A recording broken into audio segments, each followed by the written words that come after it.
in Georgetown in Washington, and blew a few $100s on dinner or lunch with the vice president of NPR, who was not easy to track down. He's like traipsing around Europe at the time, and It's amazing that you were able to do that. he replied. We sent an email and said we are on the Muslim Brotherhood and we'd like to make a donation.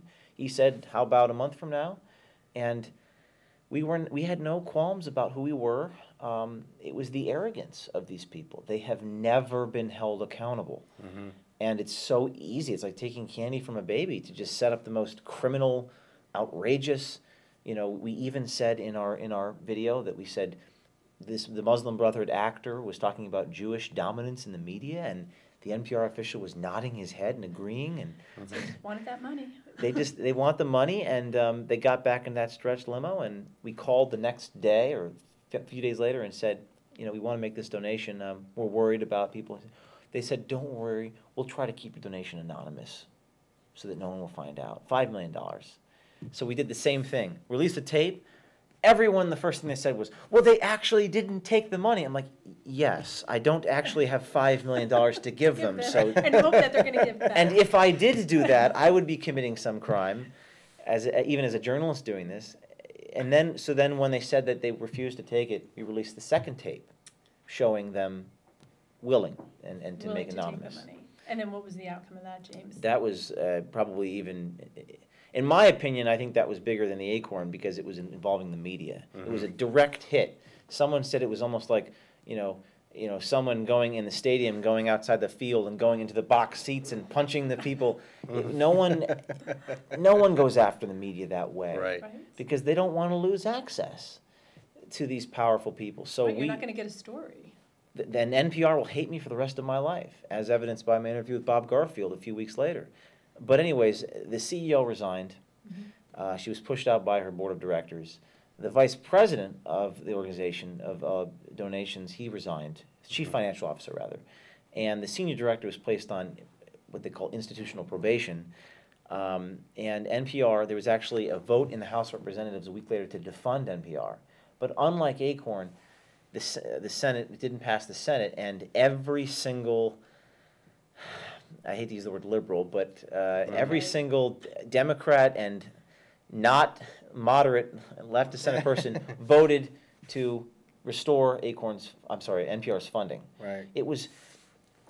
It's funny how they work. It's like Planned Parenthood and NPR are in their heart, and that is the most important thing to As them. we know from their platform. It's almost a do not, whatever happens, Do not rock we'll this we'll boat. take the blow, we'll take the hit, like of truth, which you landed on them, but do not dissolve the structure. Because Well, with I like Acorn, much- Acorn, they were willing to do that. But Acorn has not, tell me if I'm wrong on this, they've dissolved and basically reformed in other ways, have they not? Yeah, yes, there are always going to be some offshoot of the organization, but as an institution, they like in Nevada, they're not around anymore. As an institution, they went bankrupt, and they were thrown under the bus. NPR, not the case. I think it says something about our political representatives. They will not throw NPR and Planned Parenthood. That is their heart. It's something about that taxpayer-funded media. They get the messaging out in places where other media can't. That is so important. That's why NPR investigation was so important, because it was going at the heart of where their hearts are. Mhm. Exactly. And there's nothing they can do but except defend them and attack me. Always. Yes. Always, the game book. Your latest one was going after union fraud, which that was pretty amazing. You came up with a company that dug holes and filled them up again. And you were trying to get some stimulus money, and you went to visit your, local union representative. And this was not in a case where I was, I had the premise that we wanted to expose the sort of absurd jobs that don't really serve a purpose. Mhm. I didn't really know who the target was. I was sort of investigative journalism is not easy and straightforward. You sort of have an idea, you figure out where you're going. And we ended up at the unions. I say they found us, not vice versa. We were trying to, who would buy this concept? And sort of we got directed to the laborers union. Laborers International in New York. Met with them. They were talking about, let me introduce you to this guy introduces you to this guy, and before we know it, we're in front of one of the head guys at the LIUNA, who happens to be a New York legislator, telling us that, if you've seen the video, he basically says that these jobs programs that we're trying to get funded, these digging holes and refilling them, is akin to what they do every day, he says. He says, what we do, it's all BS, you know. But we created jobs. But it's all about jobs. And actually, I thought that was ridiculous, but many people in this country, you know, people who are voting for the incumbent president, a lot of them actually agree with that. Yeah. They don't think it's ridiculous. No, it's a job. It's a job, and as long as people are working. So maybe I needed to take that even more absurd than I did. Okay. Well, you know, one of the things that sticks out about me, to me rather, about that particular, the particular video we're talking about is how they admit to the whole green baloney energy, you know, Green how they lobby for the money for these projects in the name of green. As long as it's got the name green on it, basically. It must be good. Yeah, green or jobs programs. I mean, that's an awakening for an average person. It's probably not political, but here's the words in society like green or jobs programs. I mean, not all of us are political. I mean, most of us a lot of us in society just think that in schools they hear the word green, they hear the word jobs, they all think, you know, automatically good. Green, good. Jobs, good. Right, not You know, really they don't caring where those understand jobs come or from. what they actually are, like changing light bulbs. Changing Is, light bulbs, you know, changing, what else did they do in Van Jones's thing? It was light bulbs, it was going into people's homes and putting a shower head in arbitrarily, by the way. I mean, who are these people that, I want the free shower heads, give me the light bulbs. Like, Right. why do they get, I mean, we were struggling how middle class people. how many millions of dollars are Exactly. lobbied to do this? I mean, how many? Actually, in New York, it was 112. $112 million. I believe 18 came from the feds, and this legislator was telling us that it was all BS. He was saying that. And I think you touch on a good point. You say, well, as long as the word green is attached, it's good. And what I found in our investigations is that they have a narrative about certain things. They have a narrative that you know, Planned Parenthood, good. Acorn, good. Green, good. NPR, good. And if you show the truth, and if you show the truth, in some cases it's manifestly damning universal thing, that the whole thing's corrupt. It's like malfunction, like they can't, it's like pouring water on a robot, like they can't, Distorting. because their narrative is not your narrative. But I don't care about narratives, I care about facts. Right. That's the business I'm in, is in fact. Stick to the facts. I've never advocated a policy. I've never been on these videos saying you need to vote for this bill, which is what everyone else does. Journalists do that these days. Yes, they do. We don't do that. We show you facts. So when you talk about, you know, green being good, is in their minds, the journalists believe that these organizations are good. Their conscience deems them good. And their response, the best response you're ever going to get is, okay, O'Keefe showed some bad stuff, but they're still a good organization. Exactly. Exactly. There's And always if I were to that, show a video of every single employee, if I did an organization, every single employee did a bad thing, they'd be like, yeah, it's all corrupt, but they're still good. Right, their heart is in the right place. Their heart, and then you'll get that. Their Their heart is in the right place. Well, NPR they're still good. They do good work. Yeah, but I've shown you that they're corrupt, that they waste their money, that they They're will talk to biased Muslim beyond Brotherhood. They'll do this, they'll do that, and I'll investigate them until the end of time, and they'll say, but in theory, they're good. Right. And And I guess we, you know, when you look at the Acorn one, I guess they hit the word prostitution and were like, bad. You know, I mean, maybe they could admit like, okay, bad.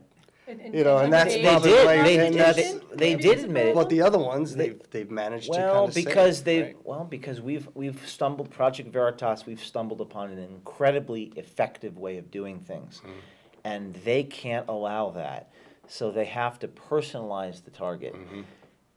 It remains to be seen where this is headed. I mean, will they try to shut me down? Will the government falsely accuse me? I don't know. I'm not going to give up. They have falsely accused me. I've been sued. They've tried to put me in jail. I'm sure I'll get audited. I have been audited, but I know where to draw the line in the sand. I'm going to continue, and video is proof. video is real, and there's no way that they can, at the end of the day, there's no way that they can tell Americans, don't look at that tape, listen to me. No, people will go to the evidence, they'll go to the original stuff, and they'll make their own minds up. Right, well, even Media Matters tried to say, downplay what you did, it's choppy editing. The union guys were just, they got caught because they were trying to be helpful, Right. and they were sort of entertaining you. Yes. And, so they tried to downplay this whole thing. And I'm betting that it wasn't, that there No. were no edits. No, we were very, very careful about that, and we always released the full, raw, unedited tape, unlike the journalists. Right, who- well, they're claiming that, you released the edited version, and there is no edited version. Well, there's Unless a, you're showing a there's snippet an here and hour-long tape, and then we produced it, and we were very careful, and anyone with a fair and level head, I've had a lot of journalists now are actually telling me, James, I think the editing stuff is frankly ridiculous. It's a non sequitur. All journalists edit their articles, but the difference between us is that we release the full thing, and no one else does. So we're held to a higher standard than any other journalist. The argument that they were just playing along, Media Matters, Eric Bollert said, Right. well, human psychology is to just sort of play along. I don't think going on to list names of legislators and Schumer and Yes, Gillibrand and we can help. They can help you. You know, They can help you with the grant writing process. yeah, they can help you with the grant writing process. Here's how it works. Here's what you should do. Actually, let's set this up. Between me and you, all this program is BS. You really think that guy was just playing along? Well, you could say he could throw out things like that. You're playing along, but at the end of the day, those events did happen. Even in the, But never obviously they received grants. Never So- underestimate a human ability's ability to rationalize what they think is the truth. Right. But nevertheless, the It's video there. speaks louder. I mean, the Acorn, they've revised history, like Wikipedia, Media Matters. It's all those people were just playing along, and they called the cops. Look at the tape. Watch those tapes. The media, CNN wouldn't even show the tape because it was so bad. My argument is always stick to the facts. Watch the tapes. And it's amazing. I mean, and really, it seems like you've been following the Saul Alinsky way of doing business, sort of, and to use their standard against them. Yes. And I think more and more people who hold themselves to that standard and think that they're better than the rest of us, somebody else is going to come and really put that in their face, just as you have done. And we're going to start to see that more and more, because the hypocrisy can only go on for so long. Well, it's actually, it is. There are certain Solinsky. By the way, I don't agree with everything Solinsky wrote. He was No, a sort of of course a not, but- moral relativist, and he had some unethical ways of doing things. But some of the tactics he talks about are not immoral. Like Solinsky talked a lot. Finding someone's Achilles heel and going after it. Exactly, and the thing you said about holding ourselves to higher standards, I don't believe that our subjects, I believe that it is conservatives who hold themselves up to higher standards, Yes. have the rule of law, the Constitution, moral values. The conservatives have these standards. The left also has standards. They're different. They're more focused on racism, sexism, and exploiting people. Right, the means doesn't matter, how they get to the end. That's a good way of putting it. So what we do is, instead of focusing on the rule of law and equity and justice and all these things,